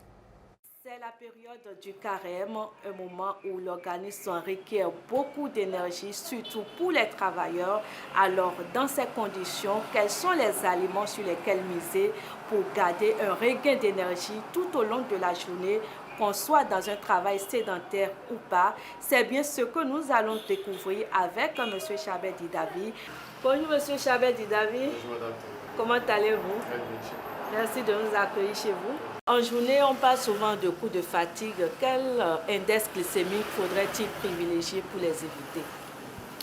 Alors, en termes d'index glycémique, il faut comprendre que l'index glycémique, c'est la capacité qu'un aliment a à faire monter le taux de sucre dans le sang. Et quand ce taux de sucre est élevé, on peut rapidement avoir des coups de fatigue, comme vous étiez en train de le dire. Et donc, il faut le matin avoir une alimentation assez équilibrée qui apporte très peu de sucre dans le sang. Donc, un aliment à index glycémique bas pour pouvoir éviter ces coups de fatigue, ces somnolences qu'on peut noter après le petit déjeuner, par exemple. Et quels sont ces aliments-là? En termes d'aliments, il faut surtout les protéines, parce qu'un aliment riche en protéines ne contient pas de glucides. Donc, s'il n'y a pas de glucides, on n'aura pas de sucre dans le sang, donc il n'y aura pas d'élévation du taux de glycémie. Donc, en dehors de ça, il faut aller vers les aliments gras. Bon, les huiles, je vais dire, les matières grasses, les bonnes huiles, bien sûr, ne contiennent pas également du glucide, donc il faut en incorporer dans son petit déjeuner. Également les feuilles, je vais dire, c'est-à-dire les légumes et également les fruits ont un index glycémique bas. Donc ces aliments aussi doivent être incorporés dans son assiette pour pouvoir avoir un aliment, une assiette assez équilibrée qui n'est pas très hypercalorique. De façon très simple, de quoi doit être constituée une assiette que vous décriviez? Ok. L'assiette doit être composée de céréales. Donc il faut choisir les céréales à grains entiers, c'est-à-dire, je prends par exemple le pain, mais le pain complet. Parce qu'avec ce pain-là, on n'a pas enlevé le son du blé. Donc il y a les fibres qui sont toujours dans ce pain-là. Donc ce pain peut venir, par exemple, au petit déjeuner. Maintenant, pour les bouillies également, le fonio, le mil, ainsi de suite, on peut avoir ces aliments, mais il faut surtout avoir d'autres aliments que j'ai mentionné tantôt, les protéines. Donc je peux avoir une omelette par exemple, je peux avoir de l'oignon, de la tomate, de la carotte au petit déjeuner. Bon, une petite sauce ainsi faite, d'accord? Et j'ajoute de la matière grasse un peu dedans, juste légèrement. Donc voilà quelques aliments que je peux avoir. Le lait également, le lait n'est pas riche en glucides, n'est pas autant riche en glucides. C'est un aliment à index glycémique bas. Donc le lait ou le fromage, le yaourt, ces aliments également peuvent venir au petit déjeuner. Au petit déjeuner, mais ce sont des aliments qui renferment du sucre. Est-ce que le sucre, l'excès n'est pas préjudiciable à la santé? Oui, comme on l'a toujours dit, le sucre est très préjudiciable, mais ceux qu'on a cités, les légumineuses, les haricots, les céréales à grains entiers, les légumes, les fruits, les poissons, œufs, viande ne sont pas très riches en sucre. Donc ces aliments-là, on peut les consommer avec modération. Ceux qui sont riches en sucre, ce sont les aliments raffinés, donc le pain blanc par exemple, ou encore la cassa, ou encore voilà, le riz. Voilà, ce sont des aliments qui sont assez riches en sucre. Il faut prendre en petite quantité. La vigilance au boulot dépend sans doute des apports en protéines. Alors, quelle proportion recommandez-vous justement pour préserver la masse musculaire et maintenir l'énergie tout au long de la journée? Ok, très bon point, et surtout la partie de la préservation de la masse musculaire. Pourquoi? Parce que quand on n'apporte pas suffisamment de protéines, on va fondre. C'est comme nos papas. Les personnes âgées, par exemple, vous avez remarqué qu'à la suite des temps, ils commencent par dépérir. Voilà. Donc, si on veut maintenir une masse musculaire, il faut apporter la quantité de protéines dont son corps a besoin. Et selon la science, il nous faut environ 1 gramme de protéines pour 1 kg de poids. Donc, ça veut dire quoi? Si j'ai 80 kg, je dois faire 80 grammes de protéines, exactement. Donc, ces 80 grammes, je dois les répartir sur la journée. Le petit déjeuner, le déjeuner et le dîner. Donc, je peux prendre par exemple des œufs le matin, 2 à 3 œufs le matin. Oui, selon ma préférence. Donc, 2 à 3 œufs le matin, je peux prendre un poisson à midi, ou plutôt, je vais dire, un poulet à midi. Pas forcément entier, parce que là, j'aurais dépassé largement la recommandation. Donc, une portion, une cuisse, par exemple, c'est déjà largement suffisant. Et en soirée, je peux me permettre un bon poisson parce que je suis en fin de journée. Ouais. Alors, les fibres, on le sait, jouent un rôle clé dans la satiété. Comment est-ce qu'elles influencent, dans une certaine mesure, la stabilité de la glycémie, notamment pendant les heures de jeûne? Ok. Alors, les fibres, ce sont des glucides complexes. Voilà. Ce sont des glucides complexes. Cela veut dire quoi? Dans l'organisme, le sucre qu'ils contiennent n'est pas rapidement libéré. Donc, il faut que l'organisme prenne le temps de digérer les fibres, c'est-à-dire concasser les chaînes de glucides avant que le sucre ne soit libéré pour passer dans le sang. C'est comme si vous prenez un long collier, bon, un peu comme ceci. Les glucides, c'est peut-être la pelle là. Mais pour que la fibre soit digérée, il faut concasser tout ceci d'abord avant que chaque pelle ne soit libérée. C'est un peu ça. Donc, c'est très important de les avoir dans son alimentation parce que leur présence va faire que le sucre n'est pas rapidement libéré dans le sang. Et aussi, leur présence permet également un meilleur transit intestinal. Les fibres, c'est apporté par les fruits. Les fruits contiennent suffisamment de fibres. Également les légumes. Les légumes sont les plus pourvoyeurs de fibres. Quel type de légumes, par exemple? Tout ce qu'on a comme légumes. Les légumes feuilles, je veux dire surtout. C'est vrai qu'on a des légumes fruits comme la tomate, le concombre, ainsi de suite. Mais il faut aller beaucoup plus sur les légumes en feuilles. La laitue, le tchahué, le amandi vert, le bauman, le fort-tété, le feignement, voilà. Tout ce qu'on a comme légumes, voilà, exactement, les légumes verts. Voilà. La production d'énergie cellulaire, on en parle à présent, nécessite certains micronutriments essentiels. Lesquels sont les plus exposés ou les plus à risque quand on jeûne? Alors, quand on jeûne, il faut savoir qu'on perd des minéraux. On perd des minéraux, que ce soit par la transpiration, que ce soit par les urines et autres. Donc, il faut forcément avoir une alimentation qui est assez riche en fer, en magnésium, en potassium et également l'iode. L'iode, c'est très important aussi. Donc, ce sont les minéraux qu'on va beaucoup plus rechercher. Les vitamines également du complexe B, parce que ce sont des vitamines thermolabiles, donc il faut aussi en avoir dans son alimentation. Donc voilà les vitamines qu'il faut surtout avoir dans son alimentation. C'est essentiellement dans quel aliment on retrouve ces vitamines? L'eau contient les minéraux dont on a parlé, potassium, magnésium, ainsi de suite. Donc il faut beaucoup s'hydrater en période de jeûne pour ne pas faire un trouble ionique, pour ne pas faire une carence. Il faut beaucoup s'hydrater et en dehors de ça également, les autres minéraux dont on a parlé, les autres vitamines dont on a parlé, il faut les rechercher au travers des jus de fruits. Par exemple, en fin de jeûne, je peux un peu boire ces jus de fruits-là pour revitaliser mon corps, apporter les minéraux dont j'ai besoin à mon corps, mais également aller vers les légumes, comme on a dit, en fin de soirée, après le jeûne, pour pouvoir continuer par apporter tous ces vitamines et minéraux à mon corps. Beaucoup de travailleurs consomment le café pour, disent-ils, garder de l'énergie pendant la journée. Est-ce que cela n'impacte pas sur l'hydratation et les performances au travail? Alors, le café, personnellement, moi, je n'en prends pas trop parce que c'est une source je vais dire, d'énergie ponctuelle. Ça te booste. C'est que ça permet de garder l'énergie. Déjà, est-ce que c'est vrai? On n'a pas forcément besoin de ça. Une bonne alimentation nous apporte l'énergie dont on a besoin. Ce n'est pas le café. Le café, c'est plutôt un excitant. Ça va un peu plus exciter tes nerfs pour pouvoir te maintenir peut-être en éveil et puis tu as de quoi travailler. Mais si on apprend à bien s'alimenter, on est assez équilibré dans notre alimentation, sur une journée normale, on n'a pas besoin d'aller vers des excitants pour pouvoir se maintenir en éveil et être productif. Est-ce qu'une mauvaise composition du repas pourrait-elle entraîner un déséquilibre métabolique? Quand on parle de déséquilibre métabolique, c'est tout ce qui sera apporté comme matière grasse dans l'alimentation. Donc si par exemple j'ai une alimentation très riche en graisses saturées, par exemple je suis en train d'apporter déjà, de faire un déséquilibre métabolique parce que ces graisses saturées vont faire augmenter soit mon taux de cholestérol, soit mon taux de... Ainsi, voilà, il y aura un indice lipidémie, les taux de cholestérol, les taux de glycides, les taux de lipides ne seront pas bons dans le corps. Donc c'est déjà un déséquilibre métabolique.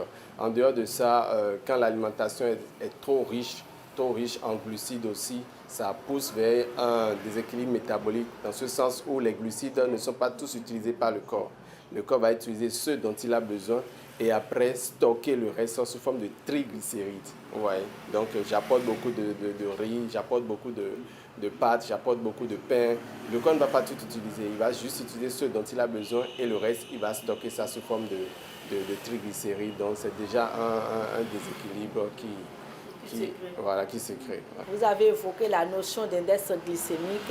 Est-ce qu'il y a un lien entre l'index glycémique et le regain d'énergie ou si vous voulez la perte d'énergie? La perte d'énergie, bon, tout de suite, juste après un repas très riche en glucides, le taux de glycémie monte très rapidement et après chute également très rapidement. Donc quand ça chute très rapidement, vous allez constater qu'il y a une hypoglycémie qui est faite. Donc vous allez faire... Oui, c'est-à-dire quand ça monte très rapidement, vous avez de l'énergie sur le coup.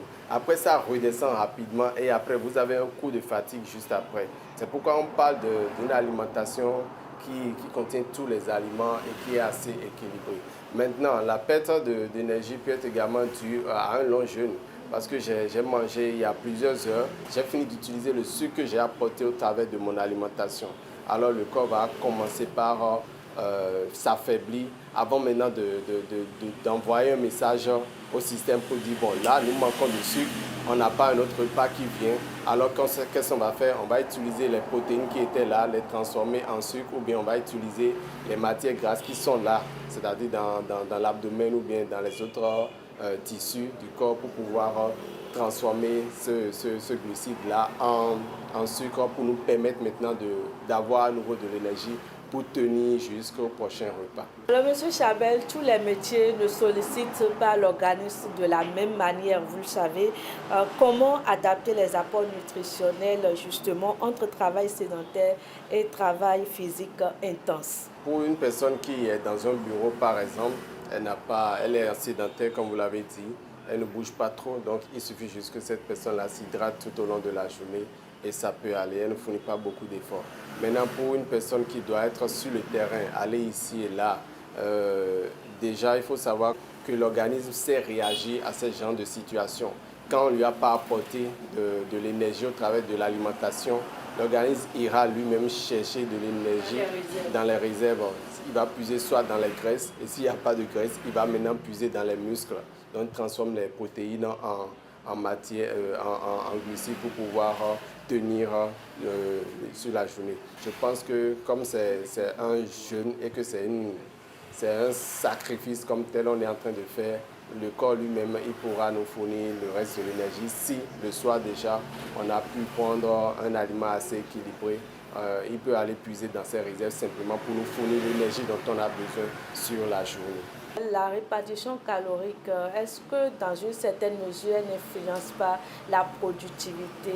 La répartition calorique va influencer la productivité, mais de façon très infime.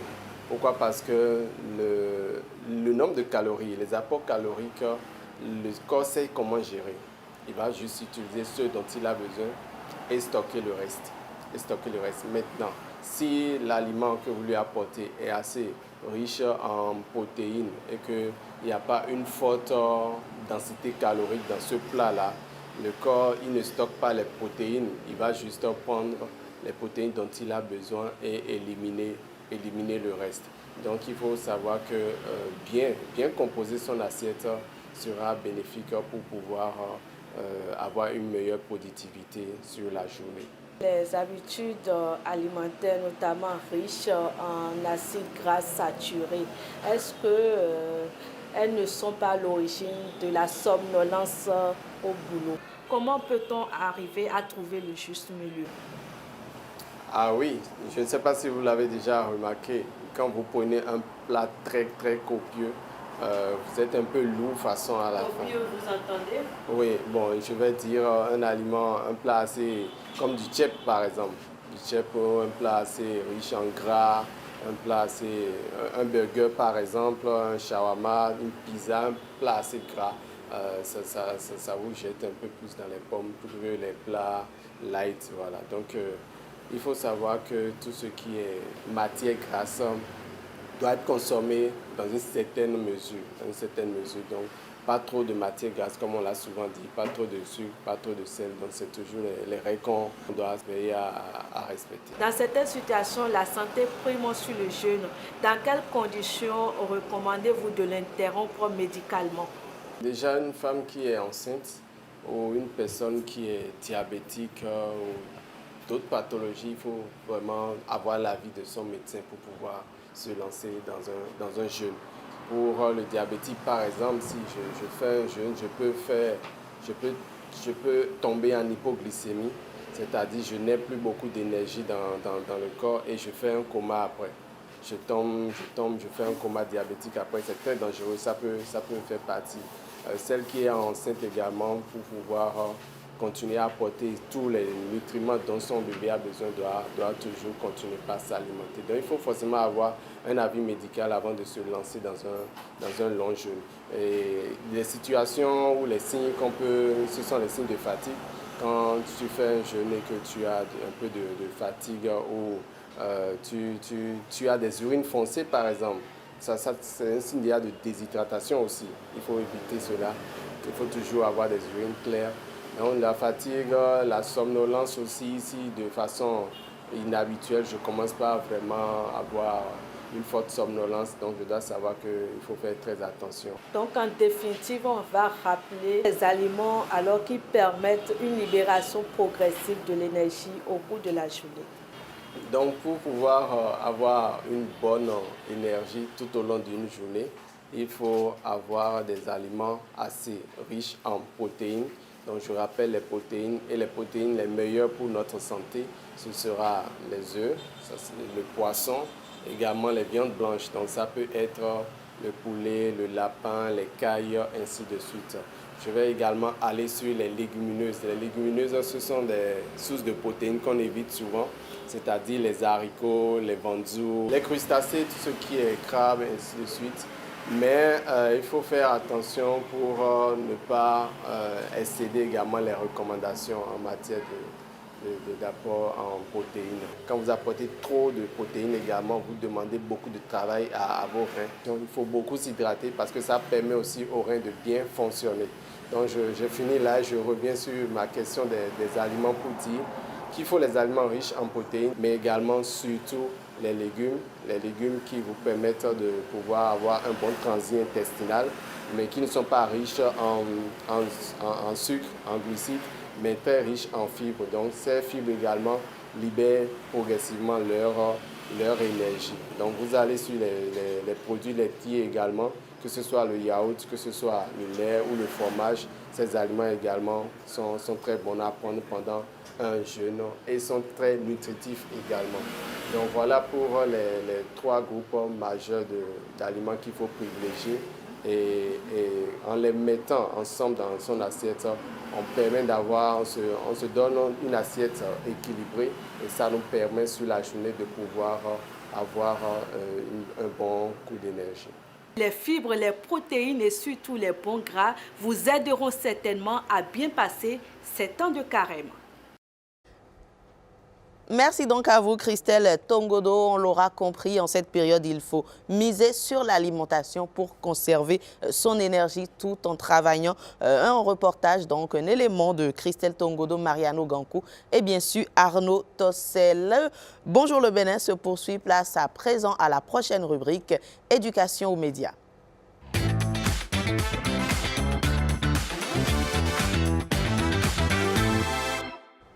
Les réseaux sociaux occupent une place centrale dans nos échanges au quotidien, mais derrière chaque publication, chaque photo, chaque message se cachent des données personnelles. Alors, comment rester connecté tout en étant en sécurité? On s'intéresse à la thématique ce matin, protection des données et réseaux sociaux, comment être en sécurité. Pour en parler, nous recevons Delphin Tamadao. Bonjour et bienvenue.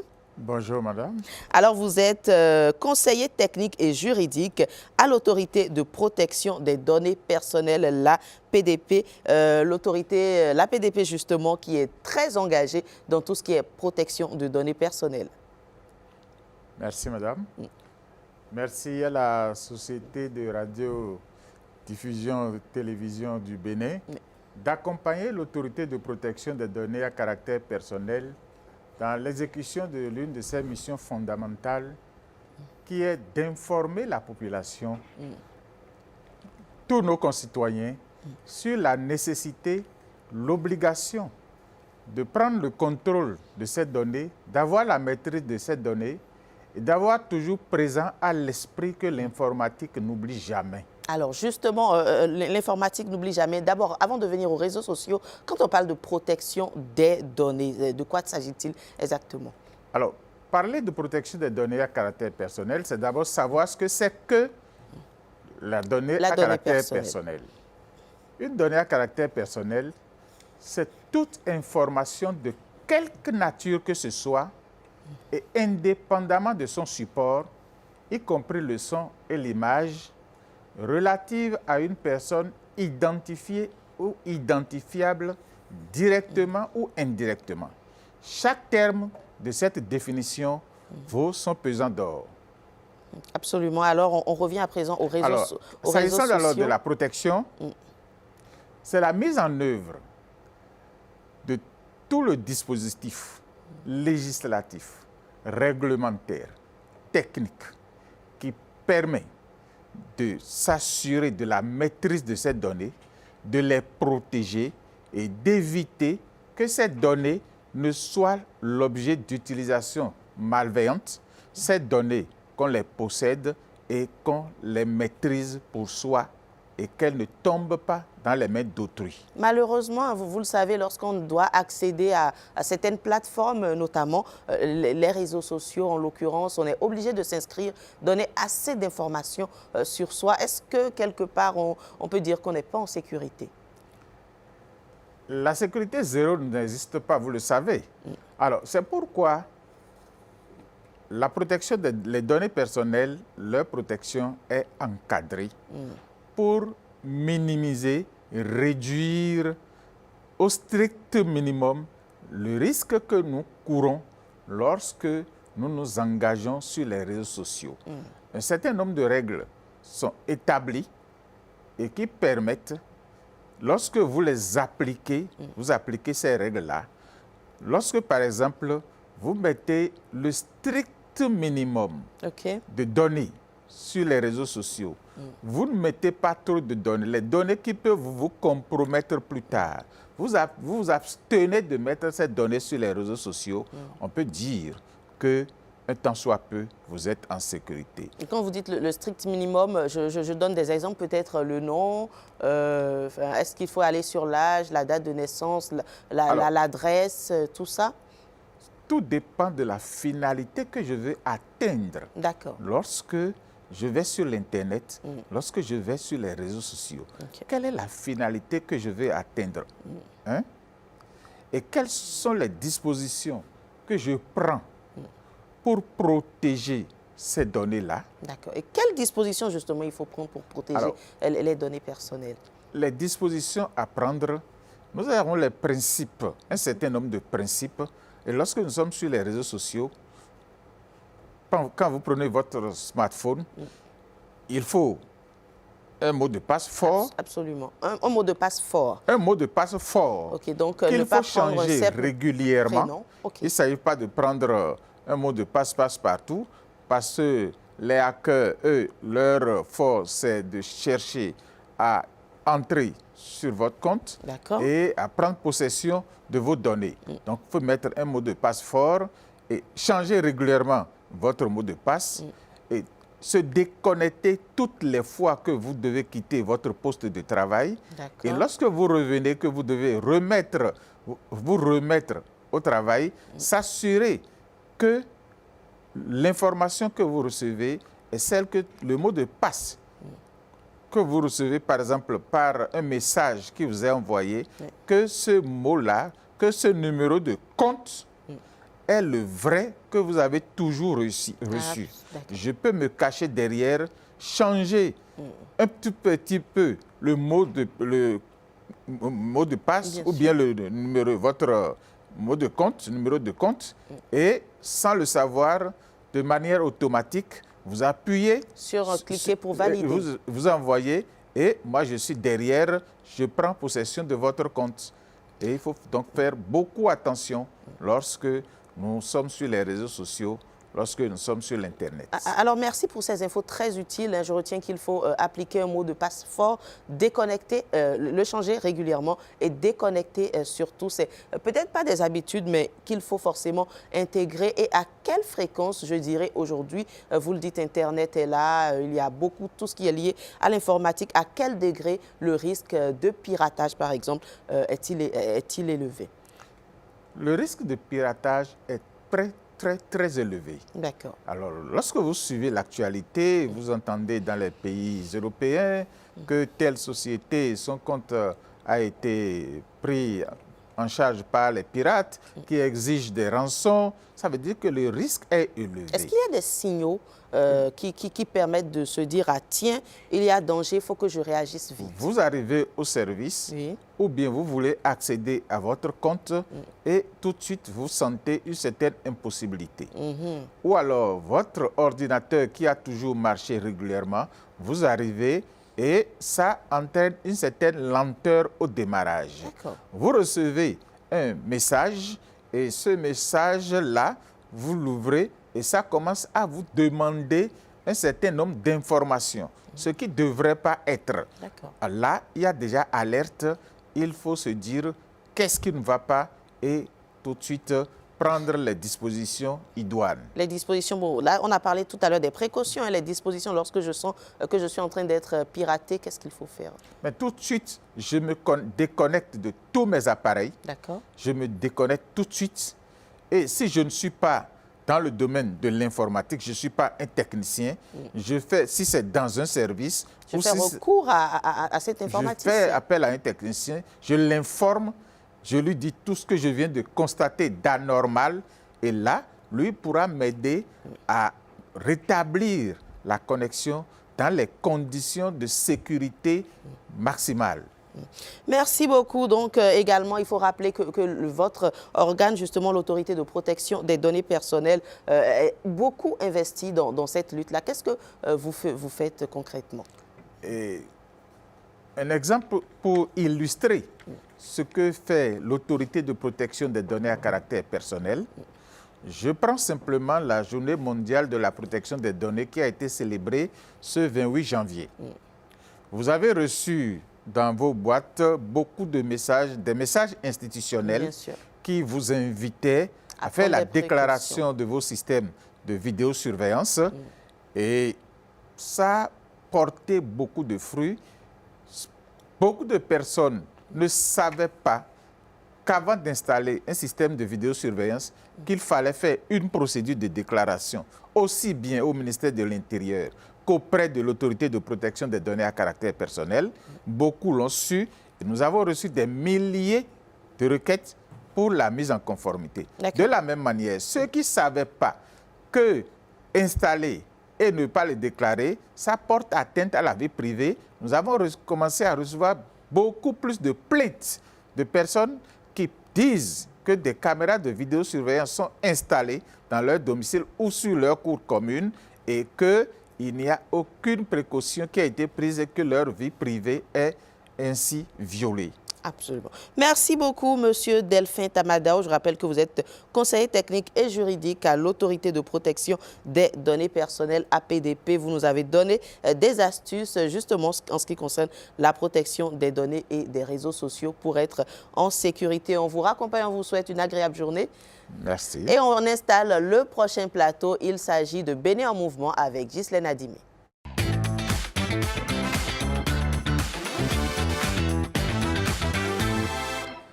Ghislaine Adimi qui prend place donc et comme à chaque fois je recherche la couleur que nous avons en commun. Chers téléspectateurs, vous ne voyez pas mais il y a du gris dans son pantalon. Hein? Bonjour Ghislaine et bienvenue. Il y a du gris dans mon pantalon, Bien il y sûr. a du gris et du noir dans le pantalon. Absolument, on est totalement en phase, on a réussi le pari. Malgré tout ce que j'ai fait aujourd'hui, j'ai voulu rentrer dans l'esprit de Jennifer pour ne pas vraiment tomber dans les couleurs. Mais malheureusement ou heureusement pour moi, nous sommes en phase.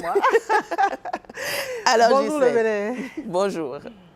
Alors, on commençait à parler des femmes bâtisseuses. Vous nous avez promis revenir. Hein? Ah oui, exactement. Et nous sommes jeudi, jour de la femme. Donc, tu as la mémoire. Ah ouais, je n'oublie pas. Nous sommes jeudi, jour de femme chez nous. Et nous allons parler effectivement de femmes bâtisseuses. Femmes bâtisseuses pour la vision Bénin 2060 à la FIA, un monde de splendeur. Et ces femmes bâtisseuses, qui seront-elles? Nous sommes allés à la rencontre des femmes qui luttent pour ça. Et la dernière fois, nous avons vu qui était qui déjà? Huguette Bokpe-Yankadja. Alors aujourd'hui, nous allons vers une députée à l'Assemblée nationale pour la 10e législature. Il s'agit de qui? Claudine Afiavi-Prudencio. Bravo Jennifer, bravo Jennifer. Alors tout de suite, nous allons suivre Claudine Afiavi-Prudencio, qui fut aussi la présidente de l'Institut national de la femme. Nous allons l'écouter rapidement et nous allons opiner sur ses opinions. Absolument.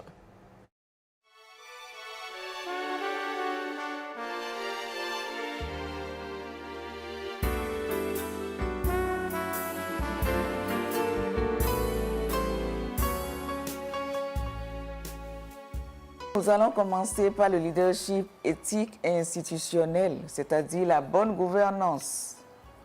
À l'horizon 2060, la femme leader est celle qui inspire confiance. Elle incarne une culture de redevabilité, le respect des règles, le refus de la prédation et l'efficacité dans l'action publique ou privée. La vision insiste explicitement sur la bonne gouvernance. Cela implique non seulement une présence accrue des femmes dans les lieux de décision, mais surtout leur formation aux standards contemporains de gestion, d'audit, de transparence et d'évaluation des politiques publiques. Le leadership économique de bénéficiaire à créatrice de valeur. La femme bâtisseuse de 2060 est une actrice centrale de la transformation productive. Elle investit l'entrepreneuriat structuré, l'agriculture à haute valeur ajoutée, l'industrie culturelle, les services, l'économie verte et l'économie numérique. Elle maîtrise les chaînes de valeur, l'accès au marché et au financement, et surtout les processus de formalisation, car la formalisation protège, stabilise et crée des droits économiques et durables. Le leadership scientifique et technologique maintenant. La compétence comme puissance. La société de 2060 sera une société de données, d'intelligence artificielle, de santé digitale et d'éducation hybride. La femme leader ne subira pas la technologie. Elle la gouvernera.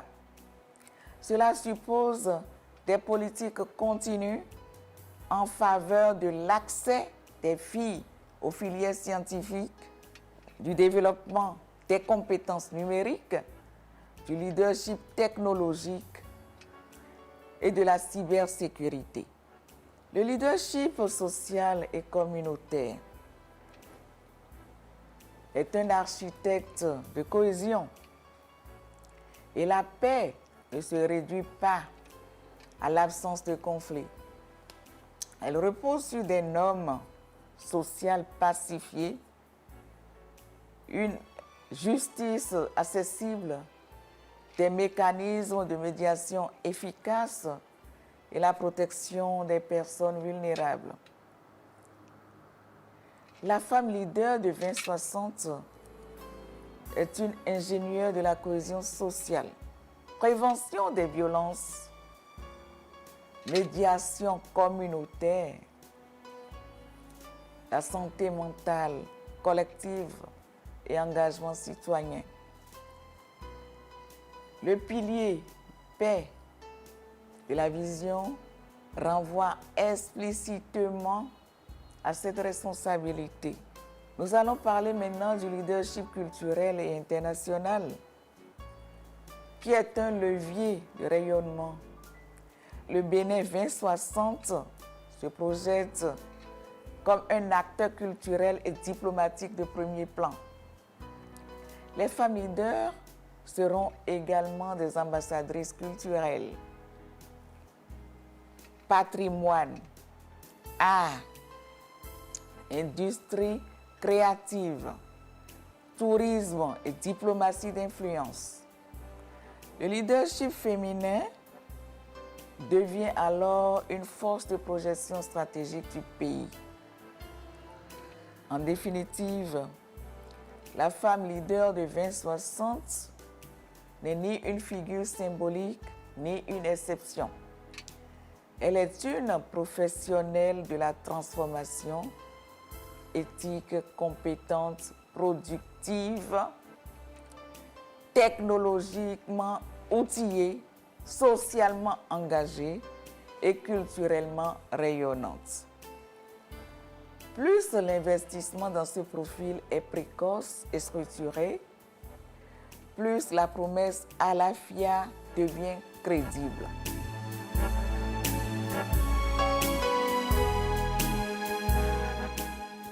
Autonomisation à spectre complet en 6 dimensions. Autonomisation éducative 2060 doit signifier scolarisation complète, maintien des filles dans le système éducatif, excellence académique, accès massif aux sciences et émergence d'un leadership intellectuel féminin. L'éducation demeure la première infrastructure du pouvoir. Autonomisation économique 2060 doit signifier une présence massive des femmes dans l'emploi formel, un entrepreneuriat structuré, un accès effectif au crédit, à l'assurance, au marché public et au secteur porteur. Sans autonomisation économique, la liberté reste théorique. Autonomisation patrimoniale 2060 doit garantir un droit effectif à la propriété foncière et aux actifs stratégiques. Posséder, protège, sécurise les trajectoires familiales et renforce le pouvoir de négociation économique et sociale.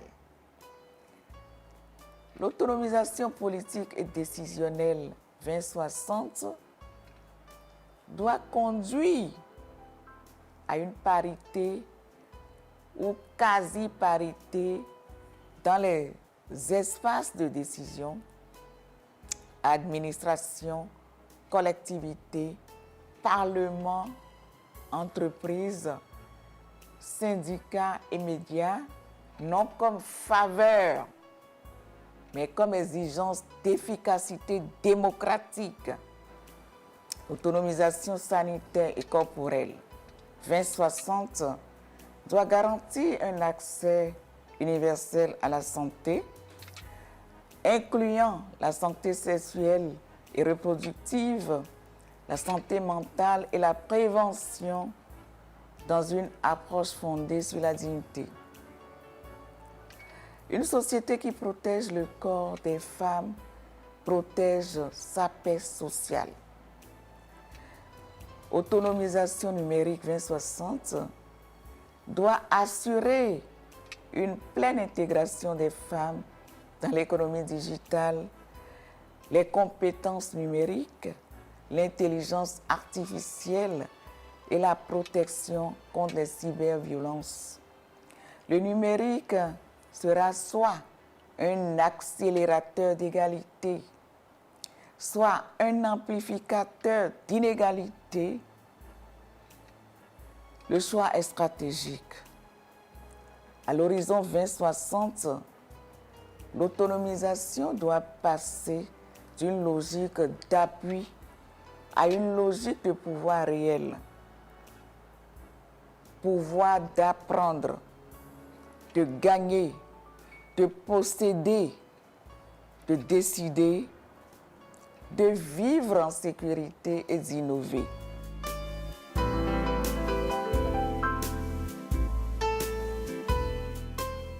La prévention et la prise en charge des VBG constituent un test majeur de paix et de gouvernance.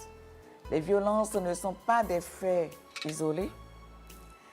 Elles fragilisent la citoyenneté, l'économie, l'enfance et la cohésion sociale. Dans une vision dont le premier pilier est la paix et dont la bonne gouvernance est centrale, la gouvernance intégrée de la prévention et de la protection est un marqueur de crédibilité nationale. Les analyses disponibles relèvent un renforcement normatif et des politiques publiques depuis 2021. Une structuration progressive des mécanismes de plainte et de prise en charge, une mobilisation sociale et institutionnelle croissante, appuyée par des partenaires techniques. Le défi central est l'effectivité. Une approche universitaire impose de distinguer la norme de son application. Les enjeux portent désormais sur l'accessibilité, les délais, la qualité de l'accueil, la protection, la sanction, la réparation et la prévention. Objectifs structurants à l'horizon 2060, prévention des normes violentes dès l'enfance, tolérance zéro et réduction de l'impunité. Protection immédiate et sécurisée, la prise en charge intégrée et respectueuse, la réparation et la réinsertion économique, les données suivies de redevabilité publique. Et pour finir, à l'horizon 2060, l'objectif n'est pas seulement de réagir aux violences, mais de transformer durablement le régime social de la violence afin qu'elle devienne socialement inacceptable, juridiquement risquée et institutionnellement impossible à banaliser. C'est cela un Bénin à l'AFIA. Et voilà un profil tout dressé. Merci beaucoup à la députée Claudine Afiavé-Prudencio. Et merci à vous, Ghislaine, pour être autant allée fouiller. On a eu un profil assez intéressant. Ah oui. On va peut-être réitérer ça, qui sait. Pourquoi pas. Merci beaucoup. Alors, vous cédez votre place à Marcel Arossi. Avec plaisir. Qui est déjà dans ce studio. C'est tout de suite pour la revue de presse.